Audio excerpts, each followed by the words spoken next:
बड़ा फैसला सामने आया है। अनुच्छेद 240 के दायरे में चंडीगढ़ आएगा, ये जानकारी सामने आई है। और 131वां संविधान संशोधन विधेयक 2025 जल्द आएगा, केंद्र सरकार की तरफ से कहा गया। चंडीगढ़ पर पंजाब का दावा कमजोर होगा, स्वतंत्र प्रशासक की नियुक्ति का रास्ता भी खुलेगा। केंद्र शासित प्रदेश में स्वतंत्र प्रशासक की नियुक्ति होगी और चंडीगढ़ को अनुच्छेद 240 के दायरे में लाने का प्रस्ताव रखा गया है। तो ये बड़ी खबर आपको बता रहे हैं। 131वें संविधान संशोधन विधेयक 2025 की अब तैयारी हो रही है, यानी कि शीतकालीन सत्र में हो सकता है कि इसे लेकर विधेयक भी रखा जाए।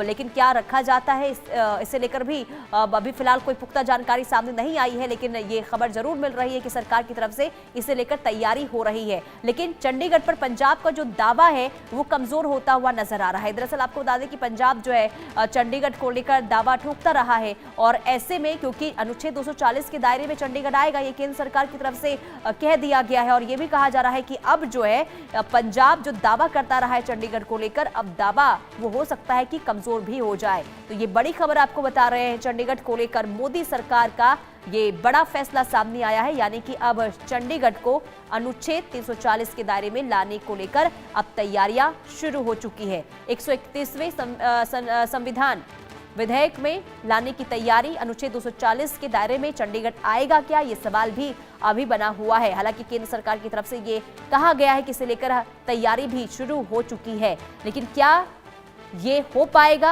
अगर होगा तो आखिर कितना समय लगेगा, ये भी देखना होगा। हमारी संवाददाता साक्षी तमाम जानकारी के साथ जुड़ चुकी है।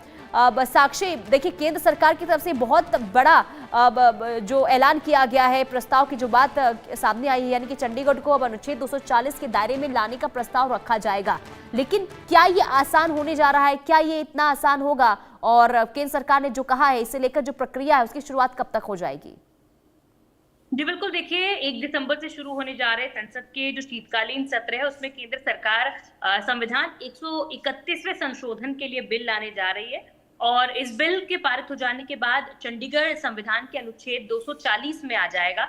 और अगर इस बात को समझना चाहें तो इसके बाद चंडीगढ़ का जो कामकाज है वो देखने के लिए एक स्वतंत्र प्रशासक या फिर उपराज्यपाल की नियुक्ति जो है वो भी हो सकेगी, क्योंकि अभी चंडीगढ़ के एडमिनिस्ट्रेटर पंजाब के जो गवर्नर होते हैं वही चंडीगढ़ का भी जो है वो कामकाज देखते हैं। इसके साथ ही अभी जिस तरह पंजाब के राज्यपाल ही चंडीगढ़ के प्रशासक भी होते हैं, जैसा कि मैंने आपको बताया। और यही कारण है कि आपको बता दें कि पंजाब के सभी प्रमुख राजनीतिक दलों ने इस प्रस्ताव का जो है वो विरोध भी लगातार उनके द्वारा किया जा रहा है। और चंडीगढ़ पर पंजाब की कहीं ना कहीं, क्योंकि पंजाब और हरियाणा के बीच में लगातार चंडीगढ़ को लेकर जो मसला है वो लगातार जो है वो हमेशा बना रहता है, तो इसको लेकर कहीं राजनीतिक सरगर्मियां भी इस फैसले को लेकर लगातार बढ़नी जा रही है। और वहीं चंडीगढ़ को अलग करने की दिशा में सरकार द्वारा एक बड़ा कदम जो है वो इसे माना जा सकता है। और इस बिल में ये भी प्रावधान है कि अंडमान निकोबार जो द्वीप समूह है, लक्षद्वीप, दादरा नागर हवेली और दमन दीव,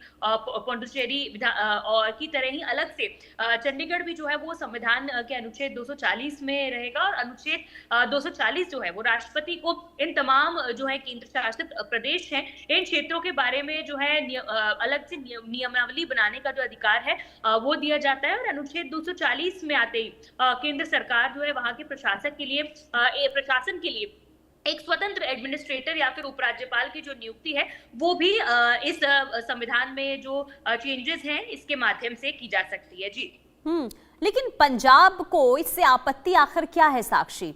अगर चंडीगढ़ को अनुच्छेद 240 के दायरे में लाया जा रहा है तो इससे आखिर विरोध पंजाब का क्यों देखने को मिल रहा है? इससे क्या नुकसान होगा पंजाब का?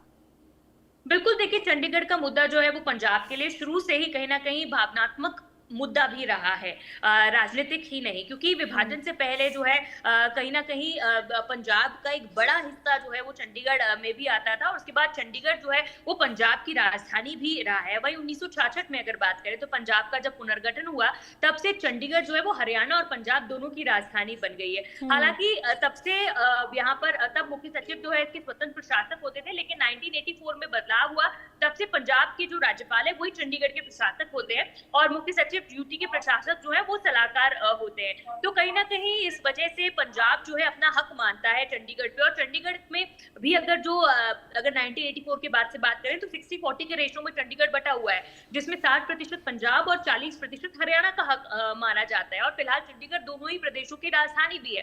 तो ऐसे में कहीं ना कहीं पंजाब हमेशा से ही चंडीगढ़ पर अपना ज्यादा हक जमाता हुआ आता है। और अगर ये जो बिल लागू हो जाता है, ये नया संविधान में जब संशोधित हो जाएगा, तो इसके बाद कहीं ना कहीं पंजाब की जो पकड़ है वो चंडीगढ़ पे ढीली भी हो सकती है। तो इसीलिए, क्योंकि चंडीगढ़ में अपनी जो प्रशासन है उसमें स्वतंत्र नियुक्तियां हो पाएंगी, पंजाब का उसमें कोई इंटरफेरेंस जो है वो नहीं रह जाएगा। यही वजह है कि हमेशा से पंजाब और हरियाणा के लिए ठीक है। जो चंडीगढ़ है वो भावनात्मक मुद्दा भी रहा है राजनीतिक मुद्दे के साथ साथ। जी ठीक है साक्षी, बहुत शुक्रिया तमाम जानकारी देने के लिए। कुल मिलाकर जो केंद्र सरकार की तरफ से तैयारी हो रही है, ये आखिर अमल में कितनी आती है ये देखना होगा। बहरहाल आगे बढ़ते इधर टेक एब्जॉर्प्शन ईयर यानी कि भारतीय सेना ने साल 2024 की अगर हम बात करते हैं तो यहां पर नई टेक्नोलॉजी को अपनाने और उसे बेहतर बनाने के लक्ष्य के तौर पर इसे रखा था। मकसद था भारतीय सेना को अत्याधुनिक हथियारों और हाईटेक टेक्नोलॉजी के क्षेत्र में आत्मनिर्भर बनाना।